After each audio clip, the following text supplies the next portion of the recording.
কি অধপতন স্যার। বাহিনী হিসেবে যে পরিচয় দিব আমি পুলিশ, এই পরিচয় দিতে স্যার ভয় লাগে, লজ্জা লাগে স্যার।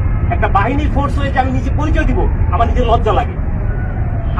আমি একটা ছোট উদাহরণ দিই স্যার, আমি আসার পর যতটুকু দেখছি, এই যে জাতীয় সংসদ নির্বাচন শেষ যে নির্বাচনটা হয়ে গেছে স্যার, এই নির্বাচনে একক যে নির্বাচনটা হয়ে গেছে, পুলিশকে ব্যবহার করে যে নির্বাচনটা হয়ে গেছে, নির্বাচনে সারা বাংলাদেশে এককভাবে মামলা হচ্ছে স্যার।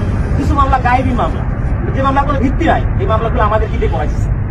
সাধারণ জনগণ যারা আছে, বিএনপি যারা আছে, জামাত, যে কিছু জানেই না, তাদেরকে আমাদের গ্রেফতার করা লাগছে স্যার।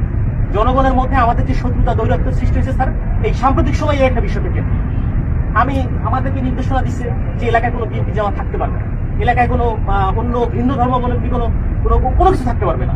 আমার এসপি স্যারকে তো আর মানুষ জানে না যে এটা আমার এসপি স্যারের কমান্ড ছিল, আমার ডিএজি স্যারের কমান্ড ছিল, এটা তো মানুষ জানে না। মানুষ জানে যে এটা আমি একজন সাব ইন্সপেক্টর, আমি এটা করছি।